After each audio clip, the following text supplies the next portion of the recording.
이렇게 귀여운 정치 토크 있기 없기? 정치 귀요미. 네, 답답한 정치를 이렇게 시원하게 그러면서 귀엽게 풀어주실 정치인이 있을까요? 더불어민주당 대변인 이재정 의원과 함께하겠습니다. 네, 안녕하세요. 2주에 한 번씩 저를 겸허하게 만드는 그런 반성하게 만드는 그런 오프닝입니다. 송구합니다. 사실 저는 쭈다르크라는 별명이 추미애 그 장관 전 후보에게 있잖아요. 네. 저는 우리 이재정 의원에게도 또 이다르크라는 별명이 붙지 않을까 사실 생각했습니다. 네. 근데 이제 귀요미가 좀 아까 먼저 있어서 좀 조율하는 중이에요. 조율하는 중이에요. 네. 네. 자, 오늘 크리스마스 이브인데 먼저 좀 축하드리고요. 아이고. 자, 요즘 힘드시죠? 국민들이 제일 힘드시죠. TV를 봐도 희망을 주는 뉴스보다는 또 정치권에서 희망을 드려야 하고 네. 절망에서 건져드려야 되는데 그렇지 못하고 있는 것 같아서 송구합니다. 절망에서 건져줘야 되는데 혹시 절망 속으로 밀어넣는 건 아니지? 아유, 송구합니다. 네, 자, 어제 자유한국당의 반발 속에서 결국 국회가 이 선거법 개정안을 상정했습니다. 본회의에. 네. 한국당에서 제가 다 봤는데요. 주호영 의원이 이제 네네. 필리버스터를 처음부터 막 신청을 했는데 네네. 이게 임시회 회기를 언제까지 할 것이냐를 가지고도 찬반 토론만 가능하다, 무제한 토론이 가능하다, 문희상 국회의장하고 서로 이제 다투는 과정이 이제 그대로 보여졌단 말이죠. 네네. 이게 왜 그랬던 거예요? 예, 그 필리버스터와 관련된 관련 규정을 보면요, 그 예산안 그리고 또 이제 기금심사 등에만 필리버스터를 할 수 없는 예외 규정이 있습니다. 그렇다 보니까 나머지는 모두 되는 것처럼 돼 있는데 법률은 그렇게 어떤 법조문 하나만으로 해석하는 것들이 아니라 다른 법률의 규정들하고 조화롭게 될 수 있도록 이제 유추 해석이나 뭐 이런 걸 떠나서라도 다른 법률의 규정을 살펴보고 그 해석을 하기 마련인데요. 네. 다른 법률 보면은 회기가 시작되면요, 회기 결정의 건은 즉시 결정한다라고 돼 있습니다. 그래서 사실상 조화로운 해석을 통해서 해석하건데, 그리고 상식적으로도 회기 결정의 건에 대해서 필리버스터를 했을 때 그 해당 회기에서 결정을 못하고 다음 회기 처단권으로 상정된다. 네. 상상하기가 힘든 거잖아요. 그래서 그건 상식적인 해석의 법률의 뭐 조문 해석뿐만 아니라 상식적인 해석에 뭐 우리가 유추해 보더라도 근거해 보더라도 자유한국당의 말이 좀 입론하기 어려운 논리죠.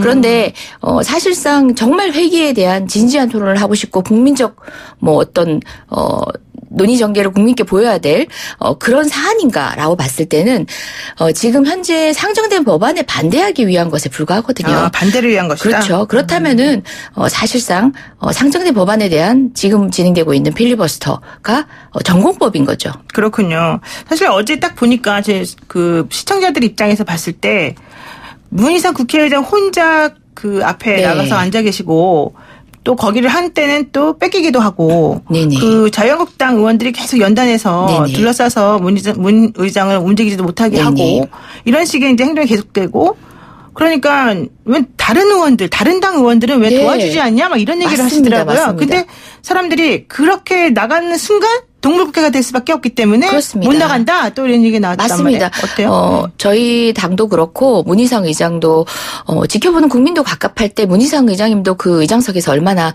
이제 모욕스러운 상황도 감내해야 되고 그 협박의 상황에서 감정 조절이 쉽지 않았을 거예요. 그렇죠. 그리고 또 몸이 편찮으신 상태거든요.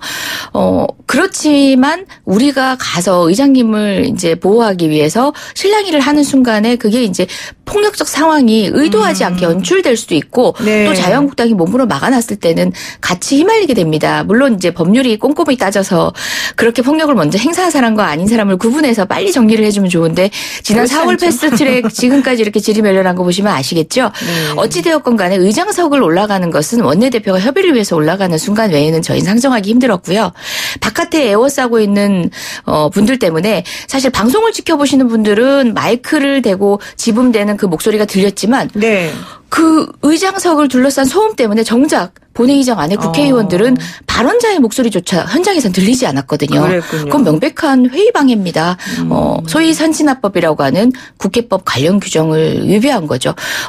더불어민주당은 그냥 순차적으로 절차에 따른 처리를 좀 기다리고 있었던 편입니다. 뭐 의장님 보호하지 않는다는 너무 그런 수동적 자세에 대해서 좀 갑갑해하는 국민들도 계셨겠지만 의장님도 우리도 어쨌든 순서에 따른 표결을 순차적으로 처리해 나간다가 당초의 목표였고 마음은 편찮으셨겠지만 저희 역시도 다른 수는 없었습니다. 그랬군요. 그런데 이제 사실 어제 진행하는 것을 보고 자유한국당에서 계속 얘기 나오는 게 이건 너무 편파 진행 아니냐. 의장이 너무 공정하지 못하다 이런 얘기를 계속 하더라고요. 그런 부분은 어떻게 보세요? 자, 당초에 4+1 안이 올라가기로 했던 게 회기를 시작한 첫날입니다. 네.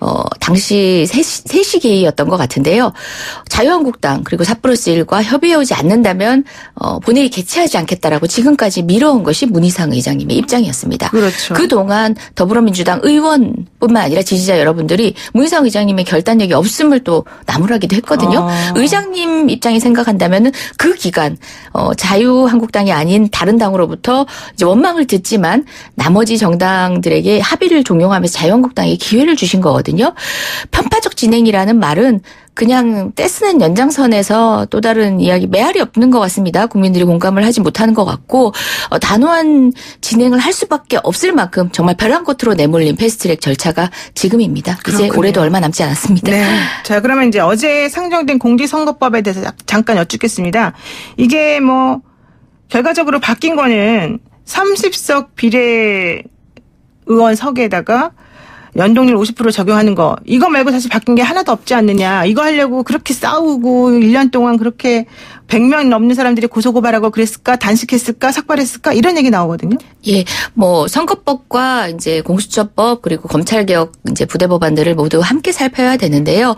분명히 연동형 비례제라는 것은 오랜 동안 이제 학계에서 표의 등가성, 사표를 방지하고 비례성을 높이기 위한 대표의 비례성을 높이기 위한 방식으로 계속 고민이 되었던 거고 네. 우리나라에서는 굉장히 혁명적으로 첫 도입을 한 겁니다. 사실상 비례대표 의석을 충분히 늘리지 못하고 그 연동형 비례의 취지를 충분히 살리지 못한 것은 너무 안타깝습니다. 누구보다 그 제도에 대해서 저는 국회에 들어오기 전부터 저도 필요성을 절감했던 제도이기 때문에 주장해왔던 제도이기 때문에 안타깝지만 한정된 의석수 그리고 또 한정된 비례대표 수를 전제로 한 마당에서 아쉽지만 그래도 이 첫 도입 자체는 저는 의미가 있다고 봅니다. 한간에는 이제 250석에서 3석 줄어든 그런 상황들 때문에 네. 또는 캡이라는 것 때문에 네. 제도의 취지가 이제 무색된 것처럼 얘기를 하지만 네. 저는 그것이 문제가 아니라 당초에 한정된 의석수 그리고 또 비례대표가 충분치 않은 그 상황 자체가 제도의 취지를 살릴 수 없었던 상황이고요. 250석이 253석으로 현저해와 사실상 동일한 방식으로 돼버린 거는 민주당이 아니라 다시금 말씀드리지만 다른 4+1 야당의 요구였고 그래요? 왜요? 합의에 이르기 위한 제가 말씀드리긴 뭐하지만 225석 대 275석에서 네. 250석으로 조정할 수밖에 없었던 것도 네. 민주당이 요구한 게 아닙니다. 그래요? 나머지 야당 전부가 요구했던 겁니다. 왜요? 이것은 각각의 이제 당의 입장에 그렇겠죠. 이제 수식이 달랐을 텐데 이것은 정의당이고 어느 당이고 민평당이고 어느 당 할 것 없이 공통된 요구였고요. 민주당은 이 법을 어떤 식으로든 진일보시키는 것 한 발이라도 나가게 만드는 것이 목표였기 때문에 네. 그 절차에 응했다는 점 다시 한번 살렸습니다. 안 그래도 저는 이걸 여쭤보려고 그랬었던 거예요. 이게 이제 250대 50으로 어느 정도는 논의가 됐고 석패율 도입하는 것까지가 사실은 야사당끼리 지난번에 내놓은 안이었는데 네. 여기에 대해서 민주당이 석패를 못 받겠다고 해가지고 네. 사실은 이게 합의가 안 됐단 말이에요. 그래서 이번에 되면은 그냥 석패만 빠지고 250대 50은 그대로 가나보다라고 했는데 뚜껑을 열어보니까 250대 50이 또 그냥 현재처럼 바뀌면서 석패율이 빠졌단 말이에요. 그러면 이게 석패율하고 이 비례 세석이 이제 사실은 교환된 느낌이 교환된 드니까. 거잖아요. 예, 그래서 예. 이것이 왜 그랬을까 이 부분에 대한 얘기를 아무도 안 하더라고요. 예. 그래서 그걸 여쭤보려고 그랬던 거였거든요. 원래가. 협의 과정이다 보니까 저도 이 자리에서 말하기 곤란해. 네, 모든 걸 얘기하긴 뭐하지만 네. 더불어민주당 의원들은 그런 얘기를 하셨어요. 당초 원안을 고수하자고 한 게 더불어민주당 입장임에도 불구하고 수정안을 마련하는 절차에서 가장 원망을 들었던 게 더불어민주당인데 그렇죠. 253석으로까지 지역구를 이제 250석 논의에서 늘려버리면 민주당 입장에서는 더 명분이 약해진다. 받지 말자. 이런 취지의 얘기를 하시는 분도 있었어요. 하지만 아니 바른미래당에서도 논평을 냈잖아요. 민주당은 놀부다. 그래서 어쩔 수 없어요. 다수당이니까 감내하는 부분입니다. 이 논의를 근데 성사시키기 위해서 네. 저희가 말할 수 없는 지점들이 있는데 뭐 석패율제 도입을 통해서 보존할 수 있었던 지위가 이제 저 개인적 대변인이 아니라 당을 입장을 대변인하는 게 아니라 개인적 입장에서 얘기하면 석패율을 통해서 보존할 수 있었던 분이 이제 그걸 보존 못 받음으로 인해서 지역구가 줄변한다는 사정도 있을 수도 있겠다. 예, 여러분들이 추측해 보시는 걸로. 석패율로 좀 도움을 받을 수 있는 분이니까 포기하면서 대신에 뭔가 또 뭐 그런 안전장치를 하나 마련한 것으로 보는 게 낫겠다. 여러 상황들 당내 갈등을 해결하는 그 각 당의 협상 대표들도 얼마나 힘들었을까요? 알겠습니다. 당내 추인을 위한 고육지책들이 결합되다 보니까 국민 여러분께서는 깔끔하지 네, 않은 느낌이 그렇군요. 드셨겠지만 개혁하기 위한 일부 하기 위한 나름의 고민들이었다는 점 이해해 주시기 바랍니다. 알겠습니다. 그리고 어제 검찰이 전격적으로 조국 전 장관에 대해서 영장을 청구하지 않았습니까? 네. 직권남용 혐의라고 네. 하는 건데 이거 어떻게 보세요? 하실 거면 일찍 하시죠. 그렇게 지리멸렬한 수사 끝에 결국은 조국 일가 수사에서는 영장 청구도 못 해내시고 그렇게 변주 굴리시다가 이제 와서 하신 걸 보면 네. 그것도 지금 그 건에 대한 영장 청구가 영장 청구에 마땅한 중대 사실이냐 그리고 또 여러 가지 영장 청구가 발부될 정도의 어떤 요건을 갖췄느냐에 대해서도 갑론을박하고 있지만 진정에 못 하셨다는 점도 한번 지탄받아야 될 지점들입니다.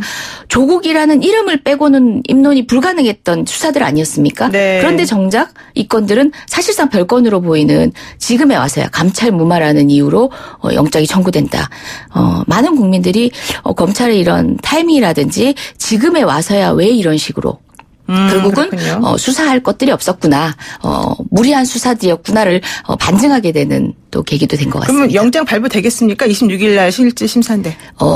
어느 순간부터 법원의 판단과 검찰의 판단, 공권력의 판단을 상식적인 수준에서 그리고 또 법률가의 어떤 전문적인 시각에서 판단하기가 어려워졌는데요. 안 되는 게 맞죠. 발부되지 않는 게 마땅하나 지금 검찰의 행태 자체도 사실 있어서는 안 되는 행태인데 저희가 자꾸 목격하는 것처럼 결과에 대해서는 지켜봐야겠지만 저는 법원이 합리적인 판단을 통해서 검찰의 폭주를 끊어줄 걸로 기대하고 있습니다. 어제 그 송병기 울산시 경제부시장이 긴급 기자회견을 열면서 억울하다 이런 얘기를 했는데요. 이게 김기현 첩보 관련해서 이제 계속해서 청와대가 여기에 개입한 거 아니냐 이런 논란이 있거든요. 청와대가 개입한 거 맞습니까? 아닙니까?